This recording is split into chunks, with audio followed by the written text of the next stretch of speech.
Hey everybody, it's Cam from the Nerd Book Review. This is going to be a two-part video where I will have my top 10 classic fantasy series. In this first video, I'll tell you some books that missed the cut and why, and then I will give you 10 through 6. For this purpose, we're going to call classic fantasy series anything that started before the year 2000. That's kind of an arbitrary cutoff date, but that's when I was still in high school. And so if I was reading a book back then, which is now, going on 24 years ago, then it's kind of a classic.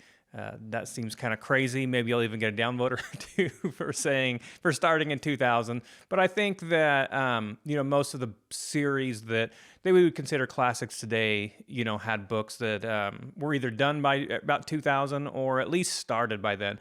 That's going to include series like Game of Thrones, for example, the Song of Ice and Fire series. The first book, Game of Thrones, came out in '96, and at this point, it's been 10 years since the TV series even ended. So that's where, that was what I chose for a cutoff. So I am going to start off with number 10, and we're going to go back to number 1. I do want to talk real quick about several series that I omitted from this list and why. The first one is Discworld by Terry Pratchett.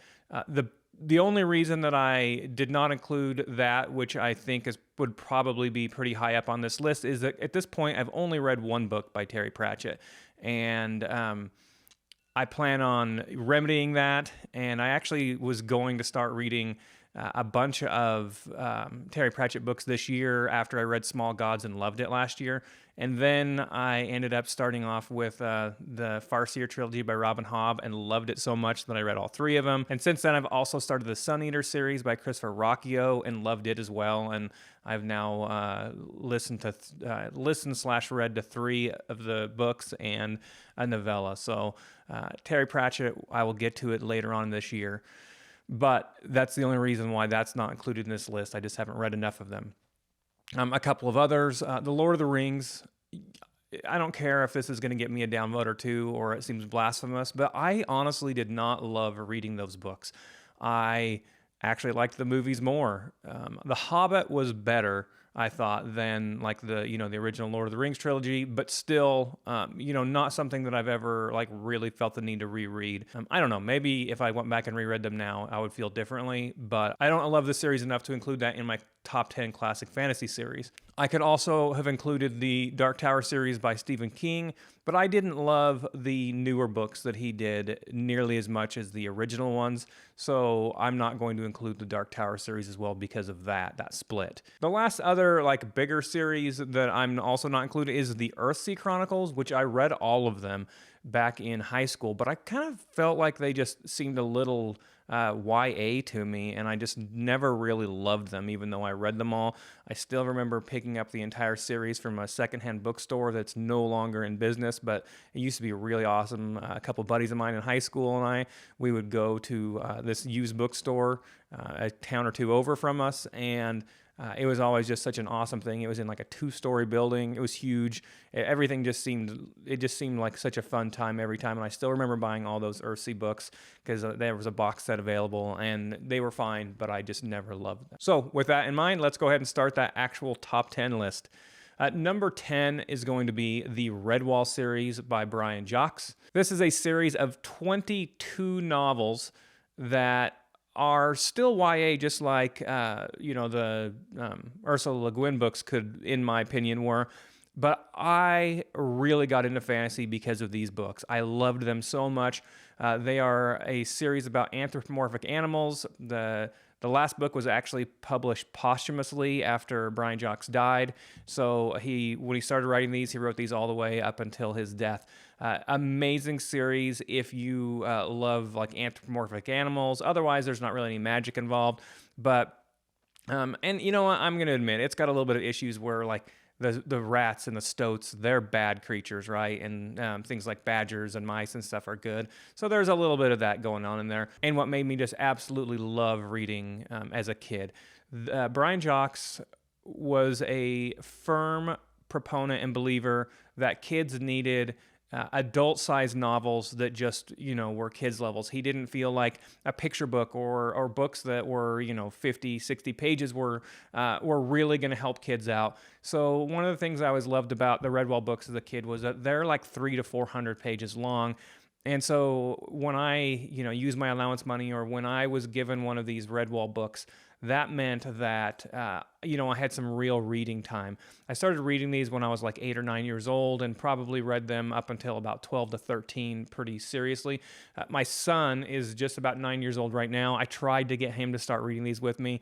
We actually are going to be reading the Percy Jackson books instead, because he's also watched the show. So it was his thing, right? I'm going to let him choose. At some point, I'm really hoping that I can get him into the Redwall books as well. But for now, we'll go with that Percy Jackson. One of the things too about Redwall, I think that really like drew me in and really like felt epic to me at the time, was that after the first few books, there's a time jump.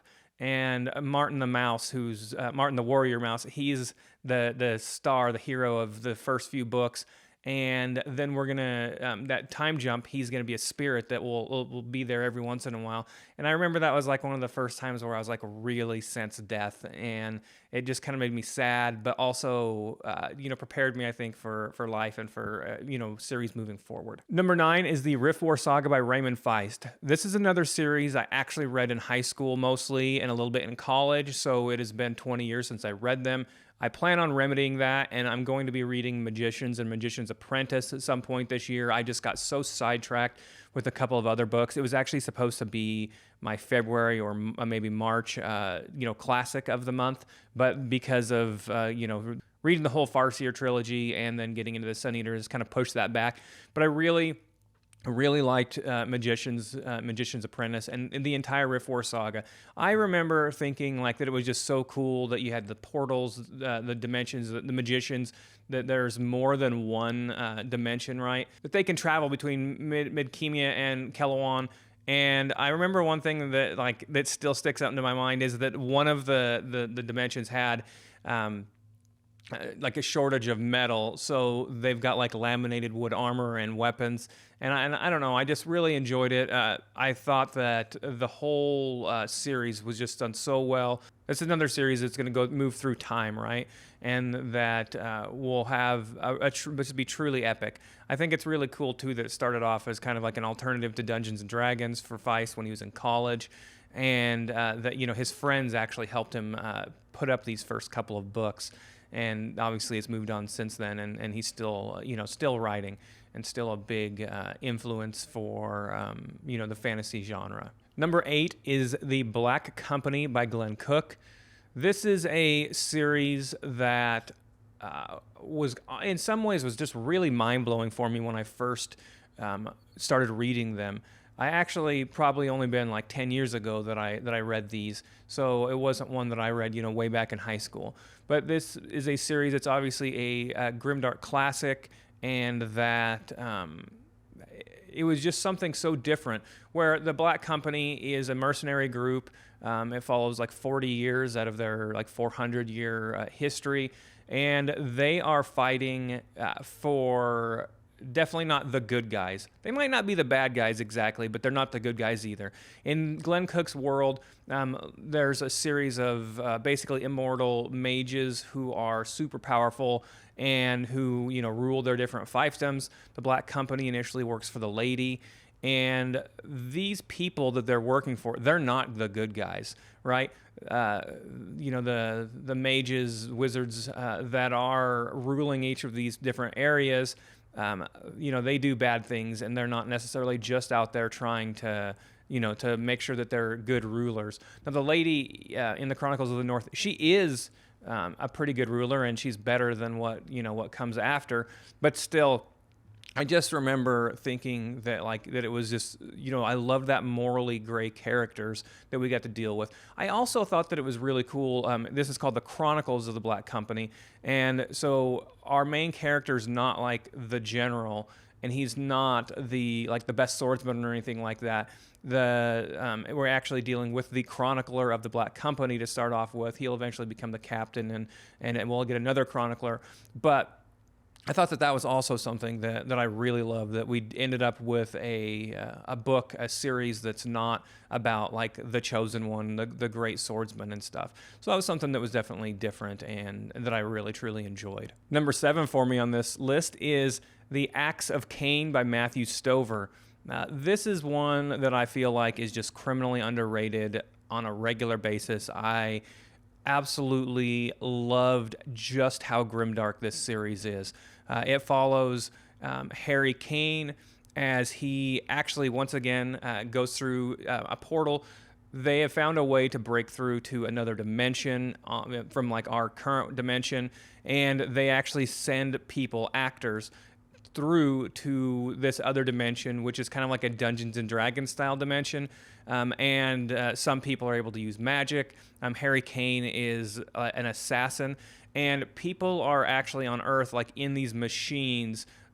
Basically, they get to see, they get to feel, hear, smell, all of the things that these actors who get sent through actually see and feel, right? People, if the actors, they might get killed. Things can be bad, right? But basically, you're watching them as like a series of, just like you would today, TV series or something like that. Only you do that now. In our current world, it's dystopian, where like being an actor is a caste, and so even though Harry Kane makes lots of money and has millions or maybe billions of followers who watch what he does. He's like the most popular actor. He still, is at the he's still at the beck and call of these studios who might put him into a bad situation, right? So it was just so dystopian. So, we have 2 grimdark worlds in this one. And of course, this is going to be a series that follows Kane as he ends up being, jaded for what he's had to do, all the killing. His wife, who is a sorceress in that other world, actually disappears in the first one, and that's what he goes off script and goes to try to figure out what happened to her, and that's what will end up going on to the rest of the series. But this was one that I guess is more like sci-fi fantasy. Since you have that, going through to different dimensions. Earth definitely, even though it's technologically far more advanced, it has certainly not become a utopian society in this case. In many cases, it is far, far worse than today. But it was a series that I was just amazed when I read. I've reread it once now as well. And it's definitely something that I've loved and certainly fits on this list of my favorite classic fantasy series. Number 6 on my list is a series that's still ongoing as well, but started way back in the 80s. That is the Drizzt Do'Urden books. The Forgotten Realms, R.A. Salvatore books. There's actually, I've read a couple of newer ones even recently, but I read most of these books back actually right after college, so it would have been like the mid 2000s.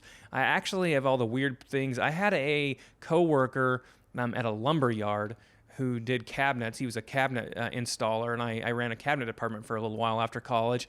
And he loved these books, and he knew that I liked fantasy, so he got them, started giving them to me, and I would read those as I went through. There's a whole bunch of these Drizzt Do'Urden books, but basically he's a dark elf. The Forgotten Realms, of course, is a Dungeons & Dragons world, and this is what I really think of when I think of the Dungeons & Dragons in my mind, right, is the Drizzt Do'Urden books, and that he's going to start off with the very early ones, living underground where the dark elves live, and will eventually make his way up to the surface. Lots of magical artifacts, like all of the magical creatures, right? First off with the underground ones, and then as he moves up, of course, it will span a very long period of time. Dark elves live a very, very long time, and so it's hard to get into like too many details of this one right here, but this is what I think of when I think of Dungeons and Dragons. And I've enjoyed these books now for also about 15 years. I read the newest trilogy that came out. I've read the first 2 of those, so I'm definitely a big fan, and they're still coming out. So as far as if you're worried about, there's plenty of series that are finished, and they're just continue on with different ones, right? So plenty of them that are finished and that you can enjoy now, and not, for those of you who may not want to read unfinished ones. Of course, with so many books in the series and it's been going on for 40 years, I don't think that's an issue in the same way that, like, say, those of you who don't like Game of Thrones or have been put off because of Patrick Rothfuss or something like that. I would love to hear what your favorite fantasy series are. You can tell me why I am wrong on some of my favorite fantasy series, and just feel free to comment and let me know what you think. Thanks. Bye.